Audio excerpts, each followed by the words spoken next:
देखिए, पिछले वीडियो में हमने बताया आपको कि किस तरह से टैली काम करता है और टैली सॉफ्टवेयर होता क्या है, किस तरह से इसके वर्जन्स आए। ये सारी चीजें हमने पिछले वीडियो में डिस्कस की और अब हम शुरू करने जा रहे हैं कि अकाउंट क्या होता है और किस तरह के अकाउंट होते हैं, इनके टाइप्स क्या हैं और किस तरह से ये काम करता है। ठीक है, अकाउंट्स को हम हिंदी में कहते हैं खाता। जब किसी विशेष वस्तु सेवा या आय व्यय इत्यादि से संबंधित लेन देन एक निश्चित स्थान पर और डेट वाइज और रूल रेगुलेशन को फॉलो करते हुए रखे जाते हैं तो उसे हम कहते हैं अकाउंट या खाता। इसमें दो पक्ष होते हैं, दो साइड होते हैं। पहला होता है डेबिट साइड। ठीक है, इसको हिंदी में कहते हैं नाम पक्ष। दूसरा होता है क्रेडिट साइड।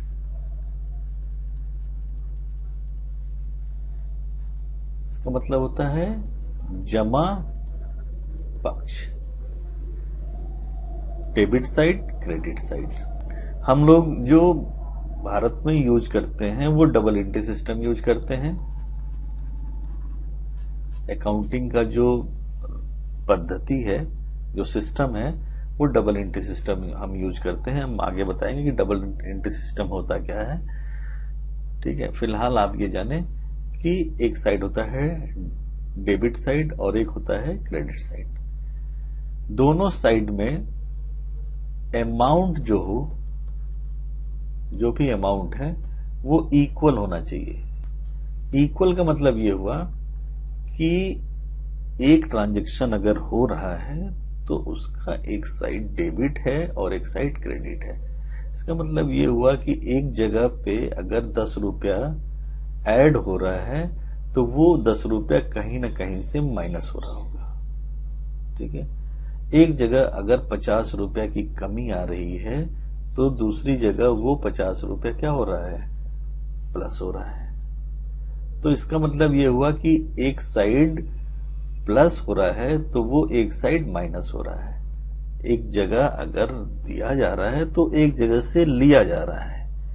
तो इसी आधार पे हमारा डेबिट और क्रेडिट काम करता है, जिसके बारे में आगे हम और डिस्कस करेंगे। डेबिट साइड जो होता है ये लेफ्ट साइड में होता है। क्रेडिट साइड जो होता है ये राइट साइड में होता है। ठीक है, अब आते हैं कि अकाउंट कितने प्रकार के होते हैं, टाइप्स ऑफ अकाउंट। तो देखिए, खाते जो हैं वो बेसिकली 3 तरह के होते हैं, लेकिन उनके भी अलग अलग प्रकार होते हैं, उनके भी अलग अलग टाइप्स होते हैं। तो पहला टाइप होता है पर्सनल अकाउंट। इसको कहेंगे व्यक्तिगत खाता। ये क्या होता है? जब किसी व्यक्ति, संस्था या उनके प्रतिनिधि से संबंधित खाते होते हैं तो उनको हम व्यक्तिगत खाते बोलते हैं। ठीक है, क्या आ गया? कोई संस्था आ गई, व्यक्ति आ गया या उनके प्रतिनिधि आ गए, तो इनके जो खाते होते हैं वो व्यक्तिगत खाते कहलाते हैं, पर्सनल अकाउंट कहलाते हैं। ठीक है, अब पर्सनल अकाउंट जो है उसमें भी कई प्रकार होते हैं। पहला होता है प्राकृतिक या स्वाभाविक खाते। ठीक है, जिसको हम कहेंगे नेचुरल पर्सनल अकाउंट। ठीक है, पर्सनल खाते का यानी पर्सनल अकाउंट का एक प्रकार है प्राकृतिक या स्वाभाविक खाते, जिसको हम नेचुरल पर्सनल अकाउंट बोलते हैं। ये खाता क्या होता है, ये अकाउंट क्या होता है, किस तरह का अकाउंट होता है? आपको पता है कि सृष्टि के सृजन द्वारा ही व्यक्ति का निर्माण हुआ है। ठीक है, तो यह प्रकृति प्रदत्त है, प्रकृति ने ही इंसान को पैदा किया है। तो किसी व्यक्ति या व्यक्तियों के नाम से संबंधित खाते, जैसे राम, श्याम, मोहन, ठीक है। किसी पर्सनल का जो खाता होगा, किसी व्यक्ति का खाता होगा, वो प्राकृतिक या वास्तविक खाते कहलाएंगे, नेचुरल पर्सनल अकाउंट कहलाएंगे। ठीक है। व्यापार के स्वामी का जो खाता होगा वो भी क्या होगा, पर्सनल अकाउंट होगा, प्राकृतिक पर्सनल अकाउंट होगा, नेचुरल पर्सनल अकाउंट होगा। तो जो कैपिटल अकाउंट होता है वो मान के चलते हैं कि कैपिटल अकाउंट व्यापार के स्वामी का जो खाता होगा, पूंजी खाता होगा, वो पर्सनल अकाउंट कहलाएगा। फिर बी जो है वो आर्टिफिशियल पर्सनल अकाउंट कहलाता है। हिंदी में इसको बोलेंगे कृत्रिम खाते। कृत्रिम खाते वे खाते होते हैं जो व्यवसाय से जुड़ी हुई निगम या संस्थाओं से संबंधित खाते आते हैं, जैसे बीमा हो गया, बैंक हो गया, व्यापारिक संस्था हो गया, ठीक है, लेनदार हो गया, देनदार हो गया। ये सब खाते जो होते हैं वो आर्टिफिशियल पर्सनल अकाउंट में आते हैं।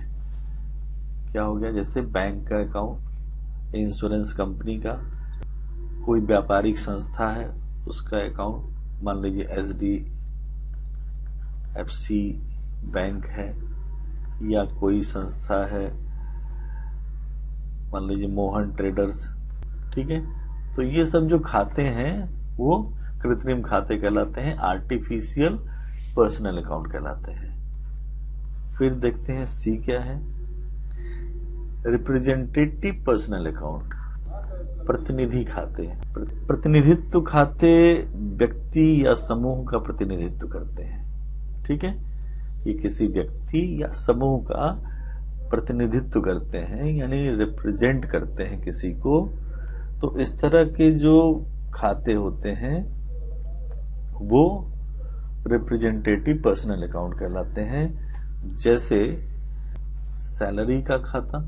सैलरी का जो खाता है वो क्या है, उस व्यक्ति का प्रतिनिधित्व करता है, उस कर्मचारी के खाते का प्रतिनिधित्व करता है जिसकी सैलरी ड्यू हो गई, जिसे हम कहते हैं अदत्त वेतन, आउटस्टैंडिंग सैलरी। ठीक है। तो आउटस्टैंडिंग सैलरी क्या है, वो सैलरी जो कर्मचारी को अभी दी नहीं गई है, देना था पर दी नहीं गई है अभी तक, लेकिन इसका प्रोविजन कर लिया गया, इसका लेखा जोखा कर लिया गया, लेकिन अभी तक दी नहीं गई है, वो क्या है, ड्यू है। तो इस तरह के जो खाते हैं वो क्या कहलाएंगे, रिप्रेजेंटेटिव पर्सनल अकाउंट। ये जो खाता है आउटस्टैंडिंग सैलरी अकाउंट, ये किसका प्रतिनिधित्व कर रहा है, उस कर्मचारी का जिसका ये खाता है। तो 3 खाते हो गए पर्सनल अकाउंट में।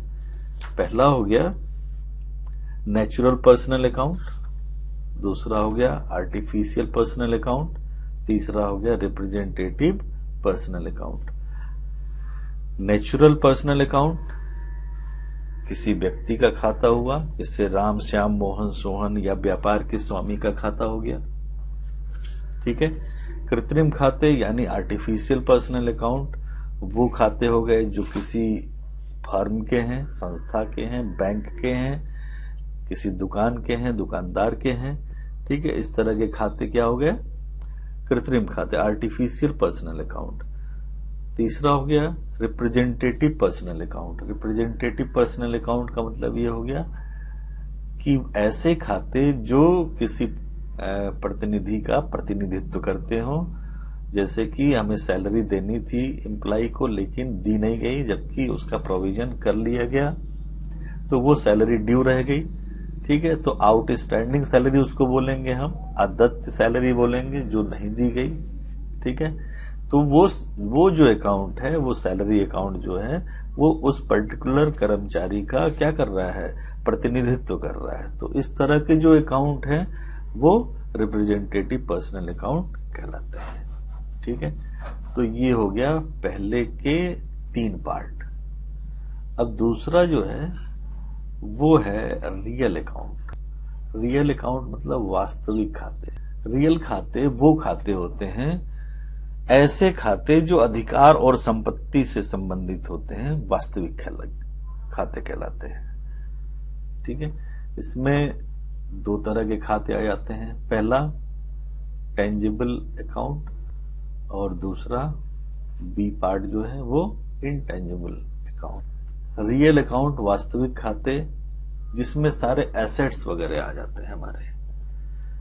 अब एसेट्स भी दो तरह के होते हैं, टेंजिबल एसेट्स और इनटेंजिबल एसेट्स। तो जो टेंजिबल एसेट्स हैं वो टेंजिबल अकाउंट में आते हैं और जो इनटेंजिबल एसेट्स हैं वो इनटेंजिबल अकाउंट में आते हैं।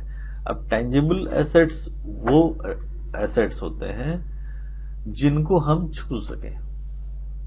ठीक है, जैसे हमारा क्या हो गया, फर्नीचर, मशीन, लैंड, बिल्डिंग, इनके जो खाते होंगे वो आएंगे टेंजिबल अकाउंट में। क्यों आएंगे? क्योंकि हम फर्नीचर को छू सकते हैं, बिल्डिंग को छू सकते हैं, लैंड को छू सकते हैं। तो इस तरह के जो भी एसेट्स हैं जिनको हम छू सकते हो, महसूस कर सकते हो, वो हमारे टेंजिबल एसेट्स कहलाते हैं और वो जिस अकाउंट में आते हैं उनको हम कहते हैं टेंजिबल अकाउंट। और ये किसका पार्ट है? रियल अकाउंट का पार्ट है। इसी तरह से इनटेंजिबल अकाउंट, इनटेंजिबल एसेट्स। अब आप कहेंगे कि इनटेंजिबल एसेट्स क्या होते हैं? इनटेंजिबल एसेट्स वो एसेट्स होते हैं जिनको हम छू ना सके, ठीक है, टच ना कर सके। अब ऐसा कौन सा एसेट है, ऐसी कौन सी संपत्ति है जिनको हम छू ना सके? ठीक है, तो इसमें अब देखिए आ जाता है आपका नाम, यानी कंपनी का नाम। कंपनी का नाम का मतलब क्या हुआ? कंपनी का गुडविल। ठीक है, कंपनी की जो साख है, नाम है, वो कंपनी का क्या है? एसेट्स है। क्योंकि कंपनी का जो नाम है उसके बदौलत वो कंपनी सेल कर रही है अपने प्रोडक्ट को, लोग जान रहे हैं उसके बारे में, बताना नहीं पड़ रहा है, लोग नाम से उस कंपनी का प्रोडक्ट मांग रहे हैं। तो ये कंपनी का जो नाम है, आपकी जो इज्जत है, आपकी जो प्रतिष्ठा है मार्केट में, वो आपका क्या है? एसेट है। तो वो किस तरह का एसेट होगा? Intangible assets. तो इनटेंजिबल एसेट्स है तो जिसमें बिलोंग करेगा वो कहलाएगा इनटेंजिबल अकाउंट। ठीक है, इस तरह से ट्रेडमार्क, कंपनी का जो ट्रेडमार्क है, जो इस तरह से लिखा रहता है टीएम या आर, इस तरह से लिखा रहता है, ये कंपनी की अपनी संपत्ति होती है, कोई इसको कॉपी नहीं कर सकता। ठीक है, ट्रेडमार्क है अगर तो। फिर पेटेंट, कंपनी ने अपने प्रोडक्ट के जो भी टेक्नोलॉजी उसने इस्तेमाल किया है उस प्रोडक्ट को बनाने में या इंग्रेडिएंट इस्तेमाल किया है, तो उसको उसने अगर पेटेंट करा लिया तो उसका इस्तेमाल कोई और नहीं कर सकता। ठीक है, तो इस तरह के जो एसेट्स होते हैं वो भी इनटेंजिबल एसेट्स कहलाते हैं और जिसमें ये शामिल है वो है हमारा इनटेंजिबल अकाउंट। ठीक है, थर्ड और लास्ट है नॉमिनल अकाउंट। नॉमिनल अकाउंट नाम मात्र खाते। ये खाते जैसा कि नाम है, नाम मात्र खाते, ये कुछ टाइम के लिए ही होते हैं। ठीक है, इनकी जो वैलिडिटी है वो मैक्सिमम होता है 1 साल। ऐसे खातों में जो भी चीजें बिलोंग करती हैं, ऐसे खाते जो इनकम, एक्सपेंस या प्रॉफिट एंड लॉस से संबंधित होते हैं, नॉमिनल अकाउंट में एग्जिस्ट करते हैं। ठीक है, income, expenditure, profit and loss.